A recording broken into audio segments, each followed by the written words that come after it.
그 땅을 이제 사야지 결심을 하면서 첫 번째로 했던 거는 이곳에 반드시 사고 싶다. 깎을 때도 이렇겠지. 이제 마을에 땅이 딱 2개 정도가 우리가 좀 살 수 있는 곳이 생겼는데, 그때 이제 어떤 땅을 사지라는 고민을 했는데 그 2땅 다 농지였거든. 집을 짓는데 적합한가라는 생각을 좀 많이 했었어. 일단은 우리가 주거지가 필요했기 때문에 어디가 더 주거지로 적합할까? 그래서 한 땅은 큰 도로가 옆에 있어서 상점이나 이런 거를 하기에 좋고, 한 땅은 조금 안쪽에 있어서 주거를 짓기 좀 좋다고 판단했거든. 그래서 그쪽으로 선택을 했지. 마음에 듭니다.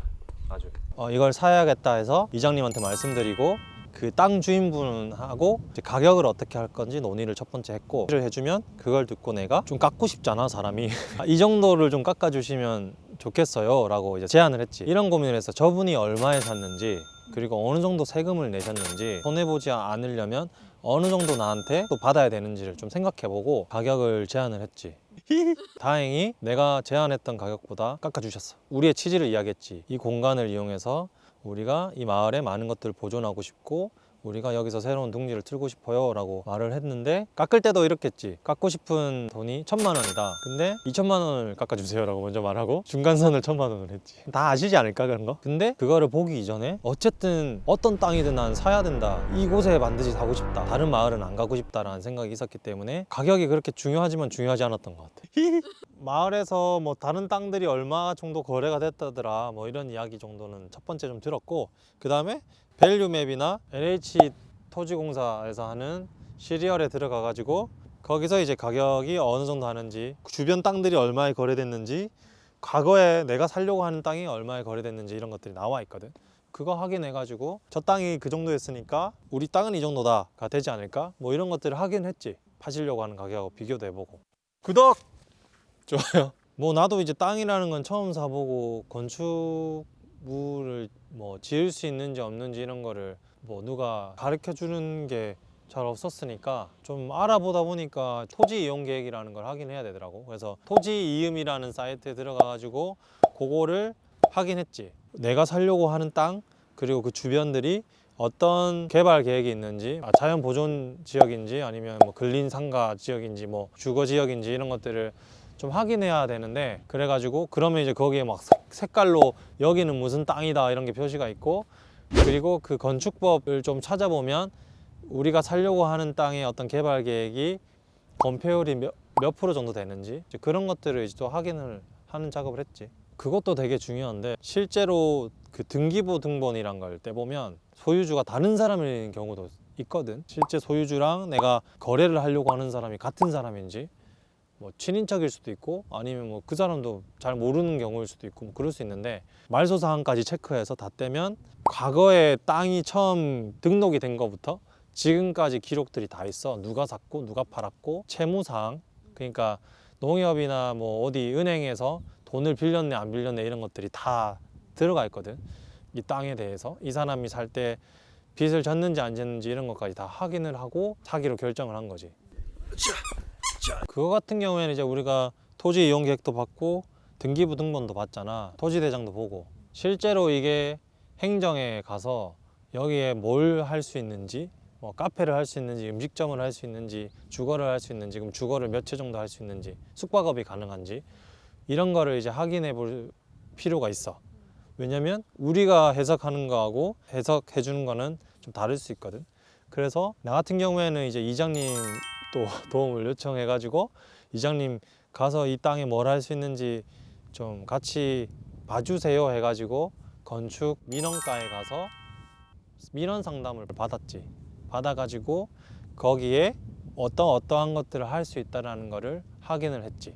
근데 그걸 확인할 때 그쪽에서 좀 중요하게 봤던 거는 도로폭이 뭐 4m, 뭐 4.2m 정도 이상이 돼야 거기에 뭐 다가구 주택이 될 수 있다 이런 것들이 있더라고. 그래서 그거를 확인하고 우리 땅은 그게 가능한지 안 한지를 또 같이 봐주시기도 하고, 그래가지고 된다는 걸 이제 확인을 했지. 내가 옛날에 진주에서 작은 집을 짓고 숲속에 뭘 하려고 했을 때 그때 처음 알게 됐는데, 생각보다 전기를 끌어오거나 상하수도를 설비를 하는 게 쉽지가 않더라고. 비용이 엄청 많이 들고, 만약에 산골에 전기를 끌어오려고 그러면 주변에 인가가 없잖아. 그러면 전봇대를 또 설치해 달라고 해야 되는데 그거 전봇대 하나 꽂을 때마다 또 돈이 들거든. 상하수도는 실제로 지하수를 파야 되고 그 지하수를 파는데 또 돈이 많이 들 때는 막 몇백만 원씩 들고 그러거든. 살려고 하는 토지가 주변에 인프라가 있는지 없는지를 좀 확인해 봐야 돼. 예를 들어서 주변에 인가가 있어서 그 인가에서 상수도를 끌어올 때 다른 집은 상수도를 뭐 정화조가 아니라 뭐 합동 정화조로 해가지고 마을 정화조로 쓰고 있는지 이런 것들을 좀 확인해 봐야 되는데 그런 것들을 확인할 때 첫 번째 갔던 곳이 이제 상하수도가 거기 가가지고 또 이제 상담을 받았지. 합동 정화조가 있는 거는 이장님하고 이야기해가지고 알고 있었고 합동 정화조에 같이 하려면 거리가 좀 된단 말이야. 간에 연결시키려면. 그럼 그 간을 연결시키는데 비용이 얼마 정도 되는지도 중요하고 그게 너무 좀 부담스러우면 이제 정화조를 이용해 가지고 자체적으로 해결하는 방식이 있는데 가구 수가 많으면 그게 용량이 너무 커지니까 또 그게 비용이 많이 들 수도 있거든. 그래서 이거를 할 때 어떤 것들이 더 합리적인지를 가서 좀 상담을 받았고 도로폭 보는 것처럼 상하수도를 실제로 가져올 수 있는지 하수도 이야기했는데 상수도도 똑같이 이 토지를 구매할 때 들어가는 함께 들어가는 비용으로 생각을 해야지. 집을 지으려고 한다면. 구독! 좋아요. 한전에다가 연락을 해가지고 하려고 하는 데가 어디다 이렇게 하면 정확하진 않은데 전봇대 하나당 100만 원이나 50만 원이나 그랬는데 1kg 심어야 된다 하면 돈이 얼마야? 그런 것들 다 생각해야지. 이런 거를 만약에 체크를 안 하고 땅을 샀는데 내가 집을 지어야지 했는데 안 되는 곳이야. 그럼 그 또 땅을 또 다시 팔아야 되거든. 그 팔려고 하는 사람한테는 그 말을 못 하잖아. 내가 어떻게 여기 집을 지을 수 없어요, 뭐 돈 이 정도 들어요 말할 수 없잖아. 그냥 땅만 올려놓는 거잖아. 나는 좀 양심적으로 좀 찔릴 것 같아. 그래서 그걸 다 체크하고 땅을 사야 된다는 거. 오늘은 돈 이야기를 해볼까요? 돈은 그 정도 돈 없나요?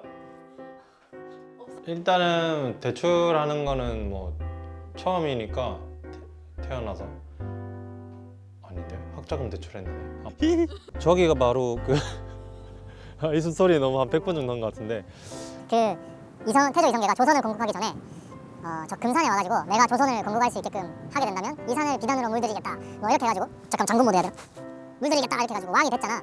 신하한테 저 산을 비단으로 물들여라 이렇게 했는데 어떻게 해 그거를 할 수가 없잖아. 그래가지고 신하들이 머리를 써가지고 이름을 비단금자를 써가지고 금산이 됐다는 그 산입니다. 짜잔!